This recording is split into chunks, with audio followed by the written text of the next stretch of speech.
טיפולי עמוד שדרה, שהם חשובים ביותר, מחולקים בכמה שיטות. זאת אומרת, הטכניקות משתנות וכירופרקטיקה, ואנחנו מתחילים מטכניקות שהן יותר אנרגטיות, בגלל שעמוד השדרה מוליך אנרגיה ומידע, לטכניקות שהן יותר פיזיקליות, שבהן אנחנו עושים סדר וכיוונון חולייתי מאוד מדויק.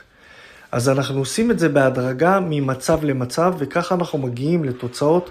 עשינו את התזוזה שם, הייתה T1 ו-C7, שהם בעצם הציר של בין הראש לבין הגב המרכזי התורקלי, מה שנקרא, וזה שתי חוליות מאוד מאוד מעניינות, שיכולות לגרום לבעיות גם בכל אזור הצוואר ומעלה לראש, וגם משורש הצוואר ומטה למרכז הגב.